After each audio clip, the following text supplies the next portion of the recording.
Stephen C. Productions. And in that section, I saw an advert that said, train to become a professional hypnotherapist and stage hypnotist. And I thought, oh, hypnotherapist, I could take the suggestion stuff to the next level. And stage hypnotist, I could perform and be getting in audiences clapping and laughter. You know, those things that make me feel good. So this is a win-win situation. You're listening to Talking from Experience. If you're an experienced listener, welcome back. And if you didn't know, you're about to learn. My name is Steven, and I am your host. So check it out. On this episode, I'll be talking with Jonathan Royle. He is a professional hypnotherapist who, believe it or not, grew up living in the circus. And he talks about that, and his stories are amazing. And I'm not going to lie. Hypnosis, hypnotherapy are words that sound a little kind of out there, in my opinion. But Jonathan does an incredible job of breaking it down and explaining how all of this is done with the power of suggestion and how ultimately you are the one who has to make these decisions to improve your life. Check it out.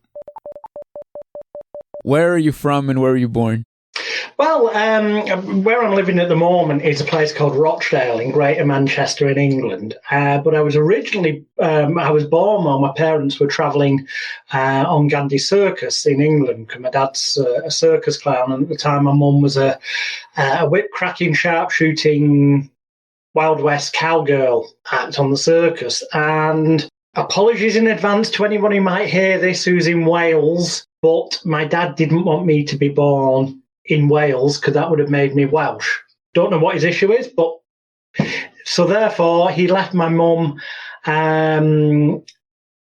at Cosford RAF base, which was the nearest place to Wales where the circus was going next, just as I was due to be born.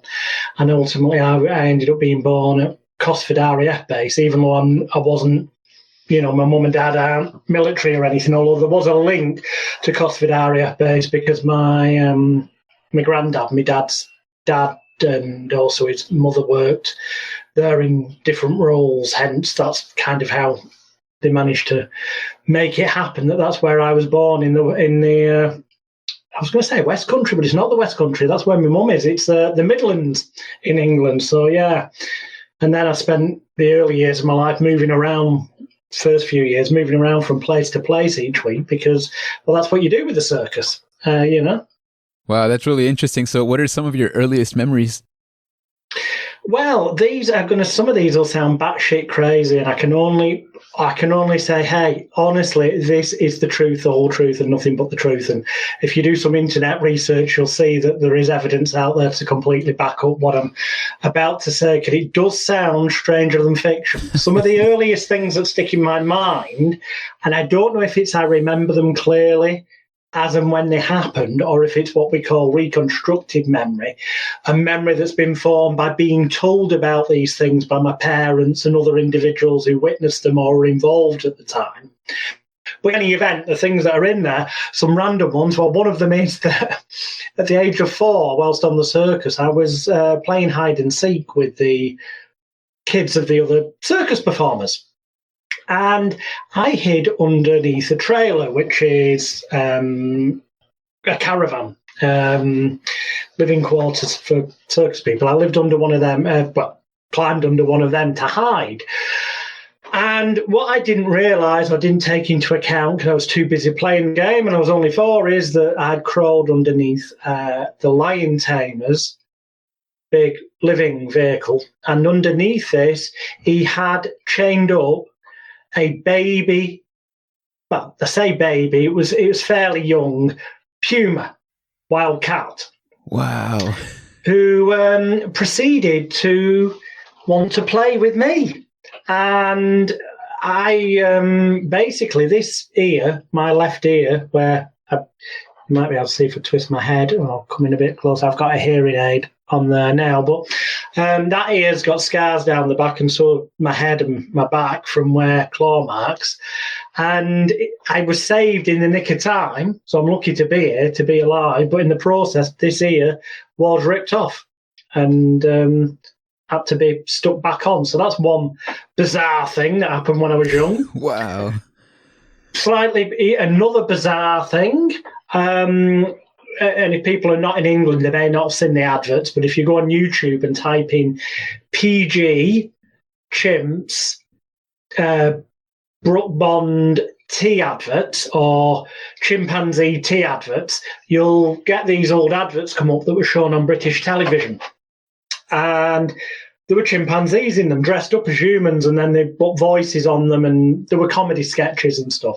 Well, these chimps came on tour with Gandhi's circus one year, and they would be performing their act just after, well, not just after I'd finished doing something with my dad in the circus ring. Because at the age of 3, I became Flap, the clown, Britain's youngest paid circus clown, and started performing. And we'd just done something in the ring or on stage, because this happened more often than not when we were working in the theatre venues. We'd leave the stage to head back to the dressing room until our next bit in the show. And walking towards the stage to get ready for their bit would be a guy called Billy Day, who was the trainer of the chimpanzees. And he would be holding the hands of the 2 main chimpanzees in the act. And every time he crossed paths with my dad, every day without fail, sometimes twice a day, because we'd have 2 shows some days, he'd say, "You all right, Billy?" And Billy Day would say to him, "You all right, Tiz?" Because he was known as Tizzy the Clown. And in that second, in that moment that they looked at each other, the chimp nearest to me would whack me around the side of the head. Oh, no. And now, I've since been told that it was just being playful and it must have liked me because, I was young and I would have probably been, not much difference in height to it. Because apparently they've got enough strength that if it had whacked me around the head in a aggravated or truly violent manner, it had probably killed me. So yeah, some strange things there, and both of them happened before I was finished being 5 years old. So that was a bit of an odd start to life. Wow, that's interesting. Chimps are pretty scary, but my grandfather actually has a story from the fair when he lived in Mexico. He was a musician, and all right. So he would perform at the fair, and he would walk past they had chimps there too, and same thing. He was walking past, chimp stuck its hand out of the cage and smacked him right on the head. And at first it was a person who did it, so he turned around ready to fight, and everybody started laughing because he realized it was a monkey. Excellent. So at least it's not just me, eh? Yeah. Right. So, at what age did you get into hypnotism? Is that something that you learned in the circus? Well, no, it's a bit of an odd one, that, because there is an old tradition in the circus that everyone kind of shares how to do their acts with each other. And so that, for example, if somebody was to get an injury, somebody else in the show could cover their performance while their injury is recovering. And there was a time many years ago when circus first started out when you would have a hypnotist traveling with the circus and actually performing within the circus, but that ended many, many, many, many decades ago. That was kind of in the era of Victorian spiritualism times. But there is a link going back in history between it all. So no, I mean, the way I got into hypnosis is, as I grew up, obviously I was doing the clowning, but I saw Paul Daniels, a British magician, conjurer type magician, doing magic tricks on the television. And he was massively famous in the early 80s, although he started appearing on television in the late 70s, and continued till his dying day to be massively famous in England and in various other places around the world. And I think I was 5 going on 6, and I worked on the Golden Mile in Blackpool, a seaside resort in England, helping my dad get customers inside this exhibition that was called the Paul Daniels Magic Museum, and it was exhibiting stuff of Paul Daniels, and people paid to go in, and we were on the front doing this thing called a neck guillotine illusion, where we appeared to chop through somebody's neck with a giant blade, but they were okay afterwards, obviously, because it was just a magic trick. And all the money I was getting paid, I'd spend on buying magic tricks that were on sale inside the museum, and started learning magic. And this was something that I enjoyed, and I enjoyed even more when I saw Paul Daniels on the telly. But it was also something that my dad, who was a circus clown, but also under the name The Amazing Etna, did a fire-eating and bed of nails, a yogi, fakir, Coney Island type sideshow act. But he couldn't do magic, close-up stuff, sleight of hand, and all that technical stuff. So it was something that I could do that he couldn't. And the relevance of that was that by about the time I was about 6, my mum had decided, about 6 and a bit, going on 7, my mum had decided that she wanted me to go to a school in a more normal manner, and rather than travelling from town to town, settle in one place and be normal, as it were, and then just do shows at weekends, school holidays, evenings if they were nearby, to have a normal education, as it were. And that's what was planned out. That's what happened. Unfortunately, the first school that I went to in a place called Ainsworth, the kids there were fantastic. But the teachers, especially when I suddenly started appearing in British national newspapers like the Daily Mirror and others as Britain's youngest circus clown, the teachers quickly realised that on a pro rata basis, I was getting paid more per hour than they were. And this caused what I can only now, looking back on it, as vindictiveness, jealousy, resentment, whatever, a combination of a lot. And I quite literally got bullied and victimised by the teachers in that school. And it was that bad that I kind of pretty much begged that I wanted to move school, which by the time I was 8, we did move to a place called Haywood, which is where my dad was originally born. He was still travelling with the circus and whatnot, and I was just doing, holidays and weekends and whatnot where possible. Obviously, if they were too far away, I couldn't do it. And I went to a new school. And the bullying, victimisation, call it what you will, from teachers stopped immediately. The teachers at that school, St Luke's Church of England School in Haywood, I can only say positive things about them, especially the headmaster. He was just so supportive of my interest in magic and wanting to perform magic. I couldn't have asked for more. And I thought, hooray, finally everything's wonderful. But it wasn't long before I appeared in the media again. But I didn't get any resentment or bullying or anything from the teachers. Far from it. They thought it was fantastic and they were greatly supportive. But the pupils, that's when the bullying started on a daily, relentless basis from the pupils. And it didn't help, aside from the fact that they discovered I was a circus clown's son and I was doing a clowning myself. I also had ginger hair. Another perfect target for bullies. And I got physically attacked, verbally attacked. And anyone who says, that old cliche, sticks and stones will break my bones, but names will never hurt me, well, that's just BS. It can, long-term repetition can have a negative, very negative effect. And I'm sure there's some viewers and listeners of this show who will be nodding their heads and thinking, yep, I know what you mean. And it was that led me to resent the fact that, in my eyes, I didn't have any choice in becoming a circus clown, because it was just happened. I was born into it. So I started to blame my dad for the fact that I was getting bullied. Mentally, I was blaming my dad.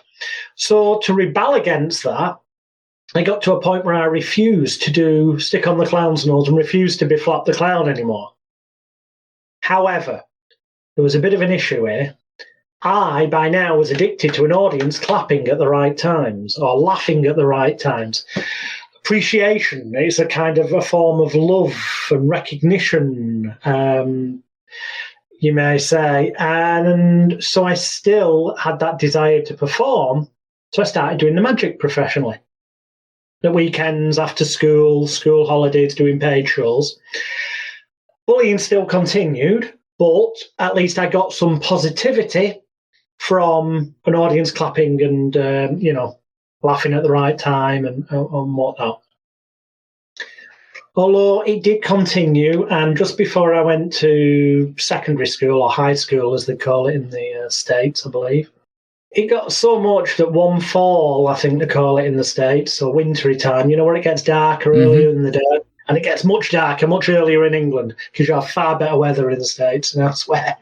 I went to the busiest road, Queen's Park Road in Haywood, well, certainly one of the busiest, and lay down in the road. With the intention that no one will be able to see me, and boom, everything will be over quite shortly. The end of the pain. Wow. And after what seemed like forever, it was probably only 30 seconds, 40 seconds, 50 seconds. Time can seem much longer than it is sometimes, and other times in your life you'll have had experiences where time just vanishes. Well, this seemed like I was there forever, and I got fed up, and I stood up and I started walking back to the pavement, and the moment I put my one foot onto the pavement, suddenly, whoosh, and I felt this wind, and I turned and looked, and a big articulated lorry, a big truck had just whooshed past at high speed. And in that split second, I was like, ugh. Excuse the language, I shit myself. I was like, what the hell? And yet my intention had been that that's what was going to happen. And in that second, I thought, there's got to be a better way. Wow. Thank God that didn't go the way it was. So then I started as Sigmund Freud, as I call him, or Sigmund Freud, as more people may recognise the name as, the psychoanalysis guy once said, that most all therapists get into it, or are still, merely doing it because they're searching for answers to their own problems.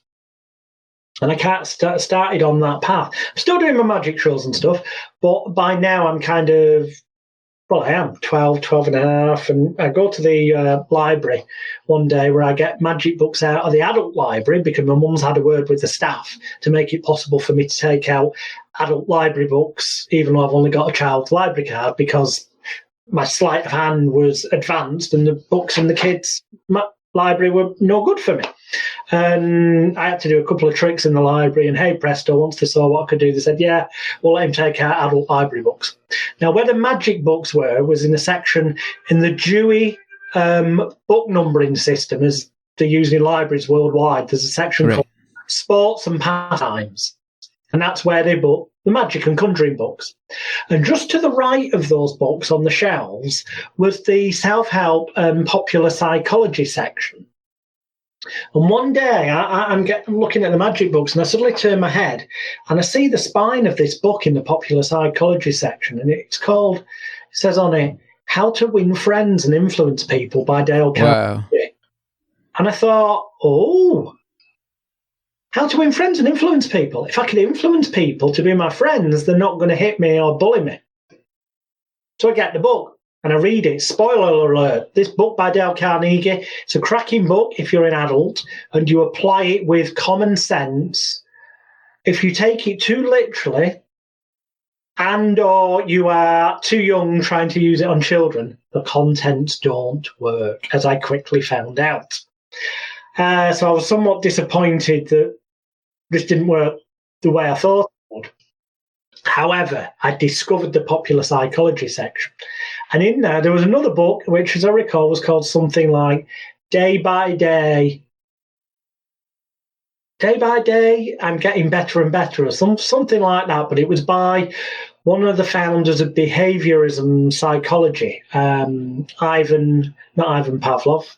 That was another guy who did the bell ringing with the dogs.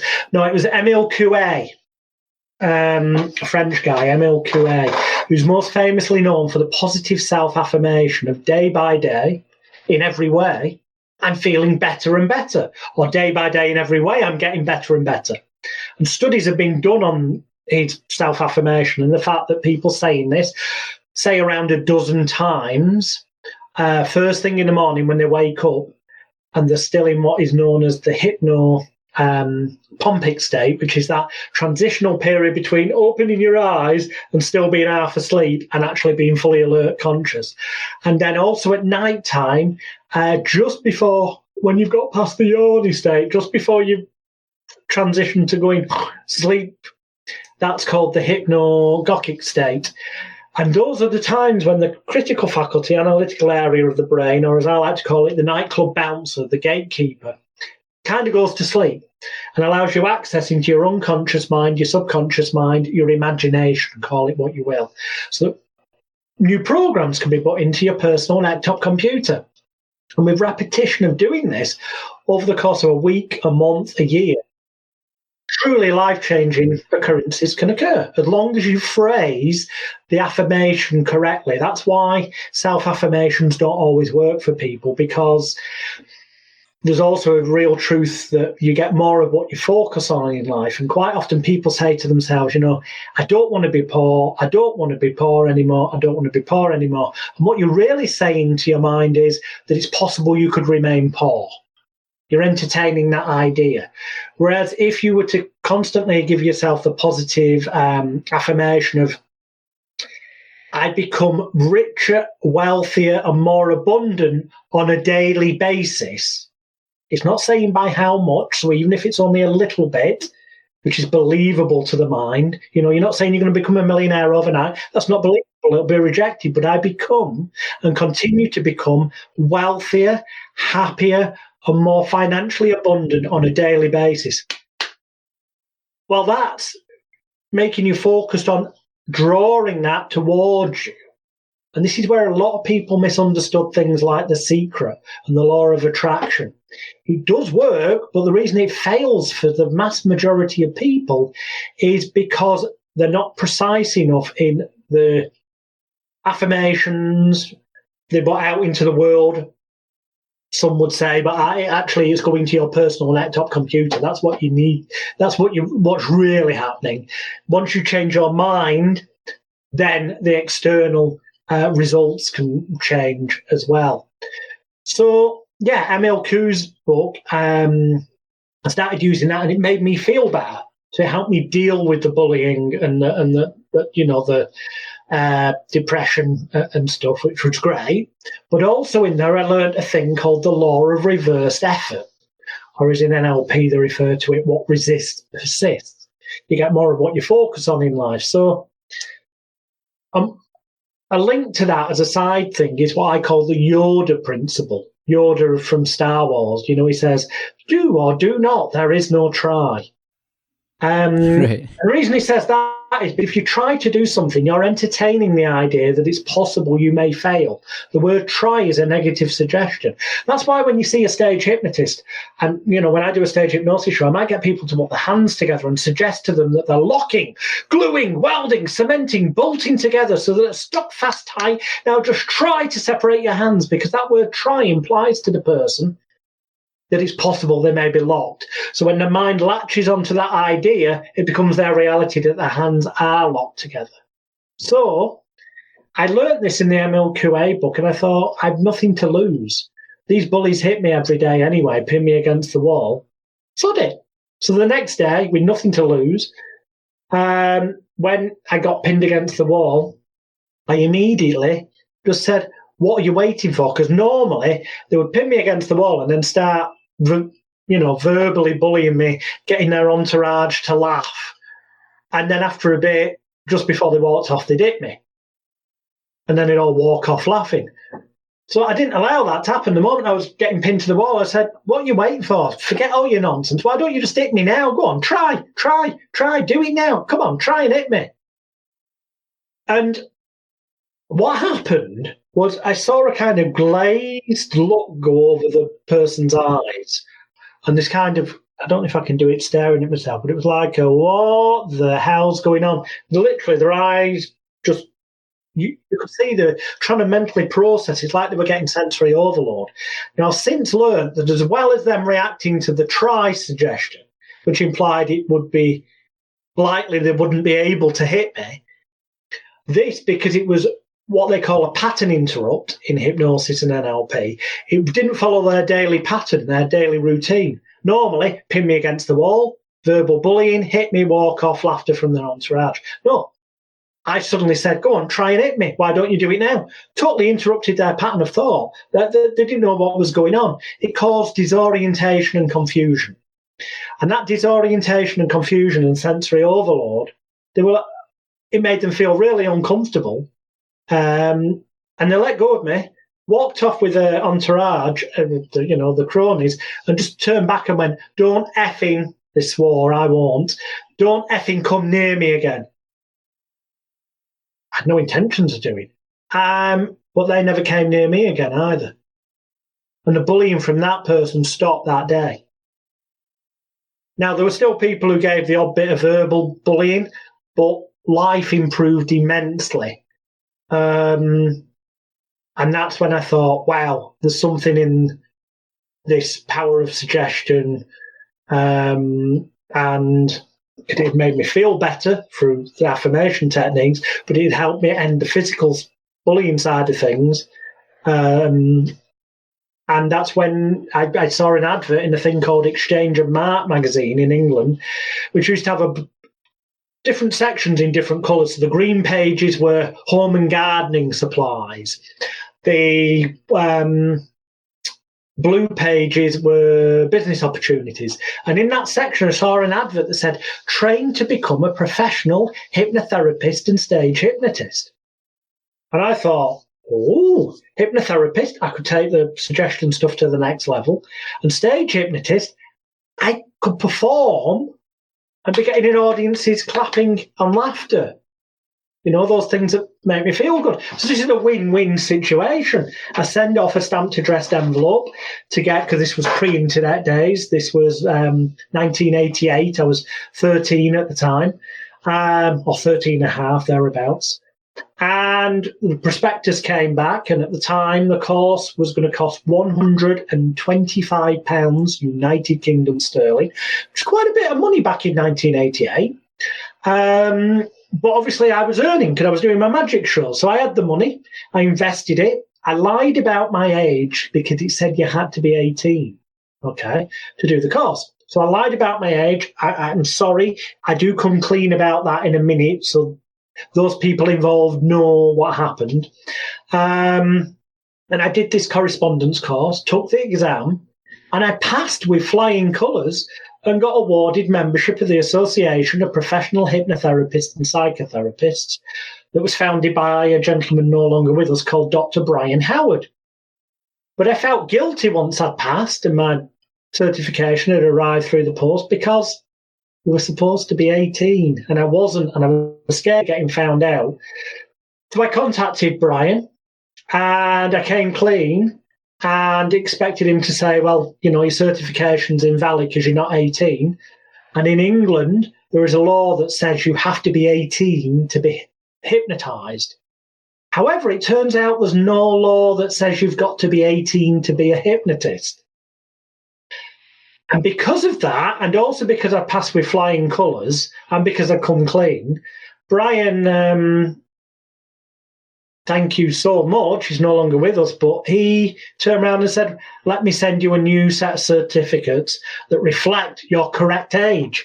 And that's when I became the youngest ever member of the association. And in fact, so impressed I was by that training course and how it helped me help other people, because I started from the age of 14 in 1989 when I passed the exam, treating people for money, doing it as a profession, in the evenings, at weekends, school holidays and all that. And I was helping people overcome habits, addictions, fears and phobias. Now, admittedly, in some local newspapers, I still lied about my age, but Brian knew that I was doing that because he agreed that, perception-wise, people might not believe a 14-year-old was able to help an adult. But the truth is, because the key to all therapy is merely triggering a placebo in the placebo effect in the mind and altering people's beliefs and expectancies, it doesn't matter how old the hypnotist is, as long as you follow what they say, which therefore will allow you as the individual to trigger off the things that need to be triggered off in your own mind. In other words, a hypnotist acts as a guide. Most of the work is done by you, the client, you see. And I was getting amazing results. And that's how I got it. And then at 15, a year later, I started booking comedy stage hypnosis shows. And basically now, at the age of 47, I'll be 48 this year, I've been doing this for 33, 34 years. Traveled the world. Therapy-wise, I've treated celebrity clients. I've been featured in USA Today, the big recirculated newspaper, having a therapeutic interaction with the actors Billy Crystal and Robert De Niro to help them promote their film, analyse that when it was released. I've been on TV shows galore, and it proved life-changing on all levels. Not only is it providing me with, ability to travel the world, but I've been able to help people transform their lives, entertain people, and get that applause and laughter that, felt good. And all of that's kind of condensed down over those decades into my latest book. I've got dozens of books on Amazon and other major booksellers, Jonathan Royle, but the best by far, and in fact the only one anyone ever needs to buy. Yes, I'm doing myself potentially out of but the point is, the ones I wrote in the past were good at the time, but then the next one became better. Well, now, forget any of the other books. The one you want to be getting is Hypnosis by Jonathan Royle, Royle. You can find it by tapping into Amazon or any major bookseller. It retails at 17 United States dollars, which is £14.70 United Kingdom sterling. It's a big book. And the reason for that is that's why I can say it's the only one you need. But it's not just a book. There is an approach that will help you in this book to reprogram your personal laptop computer, your brain, to run in a better manner, to help you say goodbye to that used to bother you in the past and say hello to your positive, bright future. So that you don't have to spend a fortune on seeing therapists. You can do it all safely and comfortably in the privacy of your own home. I believe in, you have to experience certain things in order for you to gain certain wisdom. I couldn't agree with you more, Stephen. And, just for the record, in my teenage years, I did have a brief addiction to alcohol, cigarettes, cocaine, cannabis, gambling to a degree, which were all manifestations of the imbalances I felt within because of the fact that of all these outside things. They were escapism. It is the cliche, you drink to drown out the issue, or drugs to escape it, smoke screen, These cliches are often quite true. But I overcame all of them, all of the techniques I used and learned over the years from many different books and courses are condensed into what I call hypnosis, helping you get over the shit in your life and get your shit together. Excuse it, the phraseology, some would say swearing. But the thing is, most human beings can relate to that. Shit happens in life sometimes, and you just need to know some techniques you can use to overcome that. And that's what it's all about. Wow. So knowing what you know now, what do you think was the root cause of those teachers who originally were bullying you? Before you even got bullied by peers, it was teachers. I can only imagine it was jealousy and the fact that, as I say, on a pro rata basis, they would have worked out, my hourly rate worked out to be that I was earning more money than them. Plus I was getting more attention. Perhaps they had an imbalance. You see, as human beings, and this is what I'm about to explain, is an unconscious, subconscious, personal laptop computer memory bank thought process that most people are never consciously aware of, okay? But to operate fully, properly and correctly and healthily, to not have any addictions or fears or phobias or, imbalances, we as human beings need to feel loved, wanted, needed, appreciated, cared for, cherished and valued. Now, they sound all very similar, but if you check in a dictionary, each of those is very different indeed. In fact, some of them relate to self-confidence, some to self-image, some to self-esteem, and some to self-control, aka willpower. So if there's any imbalance or lacking in the way a person feels or doesn't feel loved, wanted, needed, appreciated, cared for, cherished, and valued, then it will have an imbalance and a knock-on effect on their levels of self-confidence, self-image, self-control, and self-esteem. And if there's been any imbalance in them, it will have a knock-on effect on their levels of self-worth, self-respect, self-love, and positive selfishness. And by that, I mean like the aeroplane scenario where parents have to put their oxygen mask on first before they do their kids, so they don't pass out and are able then to put it on their several kids, positive selfishness. If there's any imbalance in any of them, it will have a knock-on effect on the person's self-identity and can cause them all these imbalances for them to feel as though there's a gap or a hole within. Now, some people turn to religion to fill that gap. Some people start eating too much.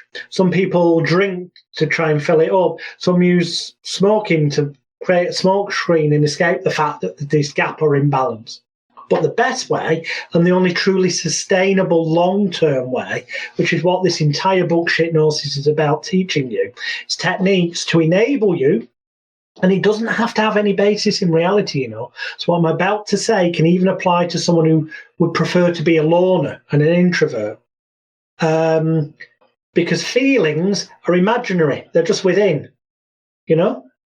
So if we can make somebody feel internally, whether it's real or imagined, but make them feel as though they're loved, wanted, needed, appreciated, cared for, cherished and valued, so that that's nicely balanced out, then as a knock-on effect, they're going to end up increasing their levels of self-confidence, self-image, self-control and self-esteem, which is a knock-on positive effect, will increase their self-worth, self-respect, self-love and positive selfishness, which is a final knock-on effect, will make them feel whole again and repair their self-identity.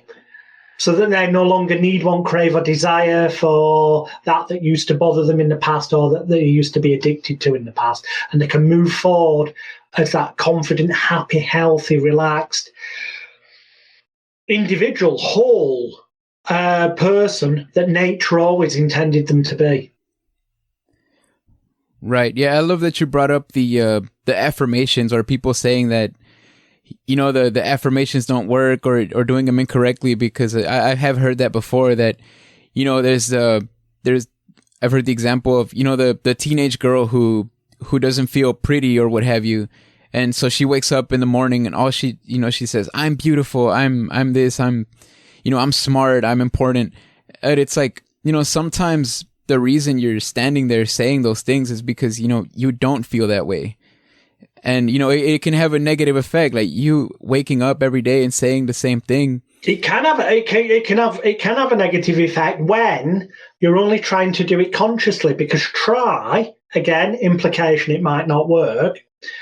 But what you consciously want to do, it's very much only ever going to happen if you can get past the critical faculty, analytical area of the mind, or as I call it, the nightclub bouncer that's going, no, you're not coming in, because it's protecting your unconscious, subconscious, your personal neck-top computer, the memory banks, where you're running programs automatically, okay?